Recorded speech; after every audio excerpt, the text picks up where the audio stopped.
Shalom, salam damai, berkah dalam. Kita mulai dengan Injil Yohanes bab 18 dengan judul perikop yang pertama, Yesus ditangkap. Setelah Yesus mengatakan semuanya itu, keluarlah ia dari situ bersama-sama dengan murid-muridnya, dan mereka pergi ke seberang sungai Kidron. Di situ ada suatu taman, dan ia masuk ke taman itu bersama-sama dengan murid-muridnya. Yudas yang mengkhianati Yesus tahu juga tempat itu, karena Yesus sering berkumpul di situ dengan murid-muridnya.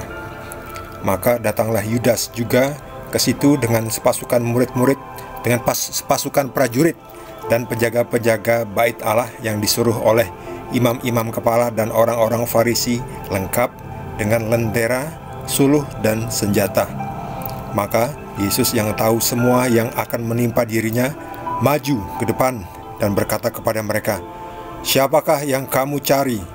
Jawab mereka, "Yesus dari Nazaret." Katanya kepada mereka, "Akulah dia."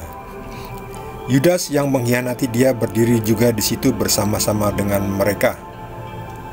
Ketika ia berkata kepada mereka, "Akulah dia," mundurlah mereka dan jatuh ke tanah. Maka ia bertanya pula, "Siapakah yang kamu cari?" Kata mereka, "Yesus dari Nazaret." Jawab Yesus, "Telah kukatakan kepadamu, akulah dia. Jika aku yang kamu cari, biarkanlah mereka ini pergi." Demikian hendaknya supaya genaplah firman yang telah dikatakannya, "Dari mereka yang engkau serahkan padaku, tidak seorang pun yang kubiarkan binasa." Lalu Simon Petrus yang membawa pedang menghunus pedang itu, menetakkannya kepada hamba imam besar dan memutuskan telinga kanannya. Nama hamba itu Malkus. Kata Yesus kepada Petrus, sarungkan pedangmu itu.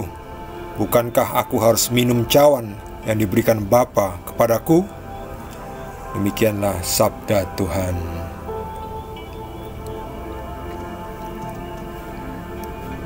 Setelah berdoa di perjamuan makan malam terakhir, lalu memberkati murid-muridnya, sementara Yudas pergi untuk memanggil prajurit-prajurit orang-orang Farisi, Yesus dan murid-murid yang lain pergi ke seberang sungai Kidron. Di situ ada Taman Getsemani, Taman Zaitun. Ia masuk ke taman itu bersama-sama dengan murid-muridnya. Yudas juga tahu sebab Yesus sering pergi ke sini. Ini tamannya ini, untuk berdoa malam hari. Maka datanglah Yudas bersama dengan penjaga-penjaga bait Allah yang disuruh oleh imam-imam kepala dan orang-orang Farisi, lengkap dengan senjata. Ini dia. Maka Yesus yang tahu semua yang akan menimpa dirinya maju ke depan dan berkata kepada mereka, "Siapakah yang kamu cari?" Yesus tahu semua yang akan menimpa dirinya. Ini salah satu bukti Yesus adalah Tuhan, tahu apa yang akan terjadi. Kembali lagi, Injil itu isinya melulu bukti bahwa Yesus adalah Tuhan. "Siapakah yang kamu cari?" Kata mereka, "Yesus dari Nazaret." Kata Yesus, "Akulah dia." Ketika Yesus mengatakan akulah dia, orang-orang ini jatuh, mundur ambruk, kagetnya. Ini Yesus mengatakan, "Akulah dia." Mereka mundur dan jatuh ke tanah. Ini juga kembali lagi salah satu bukti Yesus adalah Tuhan, mempunyai kuasa. Hanya mengatakan akulah dia, mereka mundur dan jatuh. Tidak tampak kuasanya, tetapi kelihatan hasilnya.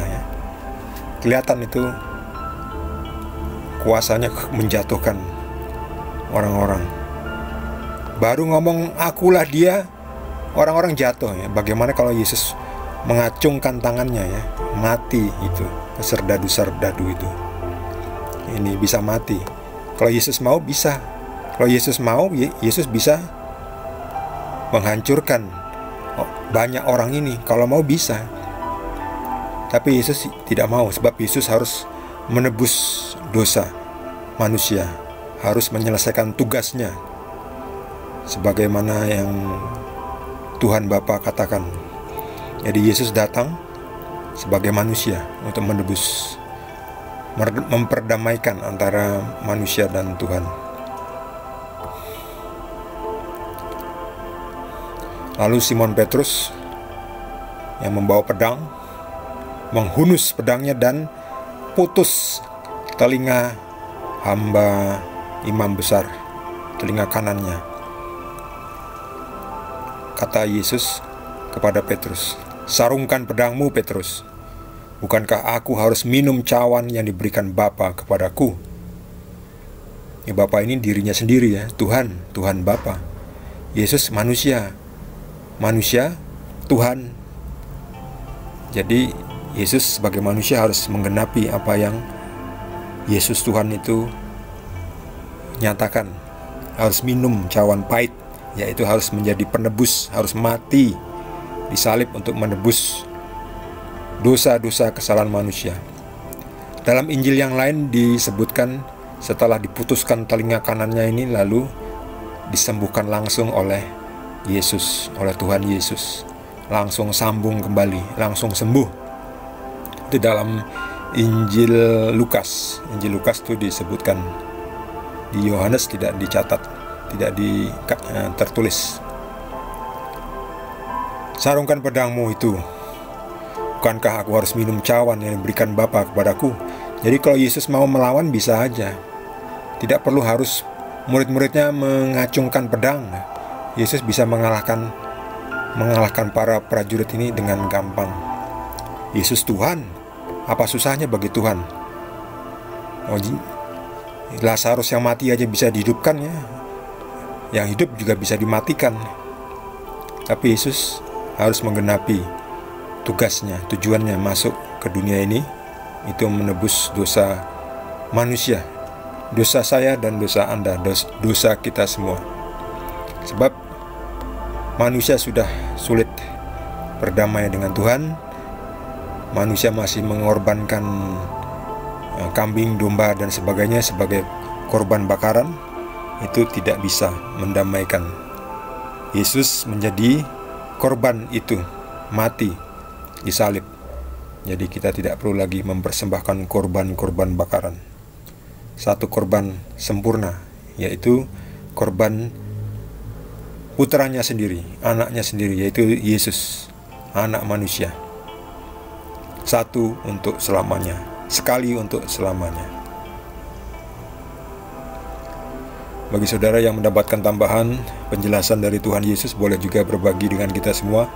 Bagi yang belum subscribe, jangan lupa di subscribe dan juga di like. Kita akan lanjutkan dengan perikop yang kedua dari Injil Yohanes bab 18. Terima kasih. Tuhan Yesus berkati kita semua.